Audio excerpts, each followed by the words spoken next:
अदालतों में सालों साल से केस चल रहा है, अब वकील को देने के लिए पैसे भी नहीं बचे। काश कि जज साहब के सामने अपने केस की जरह खुद कर पाते। काश कि वकील रखने का झंझट ही ना होता। अगर आप कोर्ट कचहरी के चक्कर ज्यादा लगाते हैं और सालों साल से कोर्ट आ जा रहे हैं, अपने मामले की पैरवी करवा रहे हैं, तो आपके दिमाग में यह सवाल जरूर आया होगा। इसलिए आपके मतलब की खबर में बात आज इसी की करेंगे कि क्या कोर्ट में हम अपने केस की पैरवी खुद कर सकते हैं क्या, और अगर कर सकते हैं तो कैसे कर सकते हैं, चलिए बताते हैं। नमस्कार, मेरा नाम प्रशांत है और आप देखना शुरू कर चुके हैं आपके मतलब की खबर। जैसे ही कोई मामला कोर्ट पहुंचता है, वैसे ही सबसे पहले अगर आदमी किसी के पास भागता है तो वो है वकील। कई बार कुछ मामले ऐसे भी हो जाते हैं जिनमें कोई वकील केस की पैरवी सही ढंग से करता नहीं है, और अगर कोई वकील मिलता है तो बहुत महंगा होता है। व्यक्ति की हैसियत नहीं होती है कि उस वकील को वो अफोर्ड कर सके। ऐसी कंडीशन में हर आदमी के दिमाग में एक ही सवाल आता है, और वो ये कि काश अपना केस हम खुद लड़ पाते। और इसीलिए भारत के कानून में सभी को अपना केस लड़ने का अधिकार दिया गया है। अगर एक लाइन में कहें तो आप अपने केस की पैरवी कोर्ट रूम के भीतर खुद कर सकते हैं, लेकिन कुछ नियम आपको फॉलो करने पड़ेंगे। कोर्ट प्रोसीडिंग समझनी पड़ेगी आपको। कैसे होता है कोर्ट कचहरी का काम, ये आपको समझ में आना चाहिए। आपको तरीका बताएं उससे पहले ये जान लीजिए कि किस नियम के तहत आपको यह अधिकार मिला हुआ है, ताकि अगर आपको कोई बेवकूफ बनाने की सोचे भी तो उसको माकूल जवाब देने के लिए आपके पास शानदार तर्क होने चाहिए। और इसीलिए हमारे संविधान में धारा 32 का प्रावधान है। इसी धारा में एडवोकेट एक्ट यानी कि वकालत से जुड़े नियमों के बारे में बताया गया है।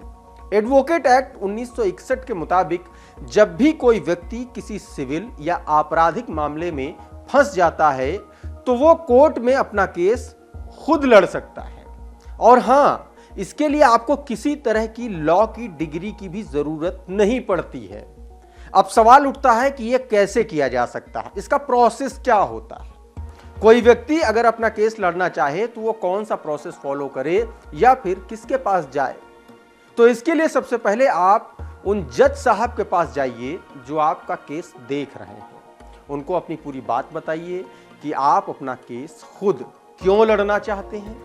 कहने का मतलब यह है कि उन्हें एक वाजिब कारण जरूर बताइए कि अपना केस आप इसलिए लड़ना चाहते हैं। इसके बाद हो सकता है कि जज साहब आपको तुरंत हाँ कर दें, या यह भी हो सकता है कि जज साहब आपसे कुछ दिन का समय लें। एक बात आपको अच्छी तरह से समझ लेनी चाहिए, और वो ये कि आपको अपना केस अच्छी तरीके से समझ में आना चाहिए, क्योंकि आपको कोर्ट में अपने केस से जुड़े प्रूफ भी देने होंगे।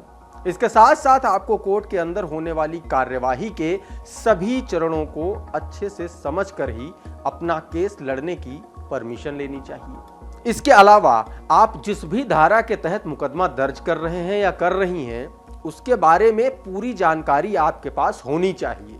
और सबसे महत्वपूर्ण बात यह है कि कोर्ट की कार्यवाही के दौरान गलत या फिर अभद्र भाषा का इस्तेमाल नहीं करना चाहिए। यानी कि कोर्ट रूम के एडिकेट्स आपको आने चाहिए। बल्कि मैं तो कहूंगा कि कोर्ट में पैरवी करने से पहले किसी वकील के साथ बैठकर ये सब तकनीकी बातें अच्छे से जान लें।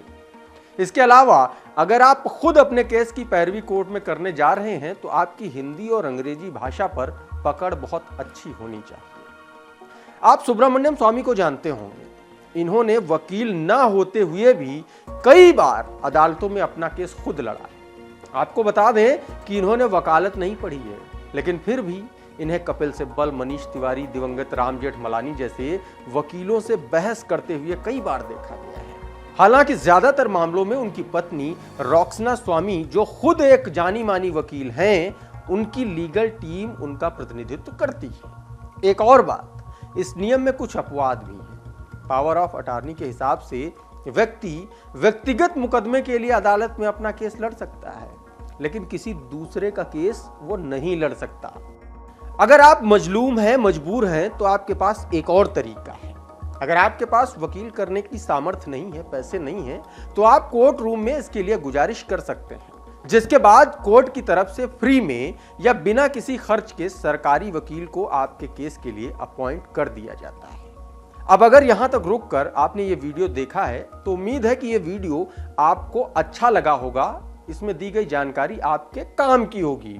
अगर आपको ये जानकारी अच्छी लगी है तो हमारे वीडियो को दूसरों तक भी शेयर कर दीजिए और इसी तरह के अपने हक और अधिकारों की जानकारी के लिए हमारे चैनल को सब्सक्राइब भी कर लीजिए, बेल आइकन भी दबा दीजिए।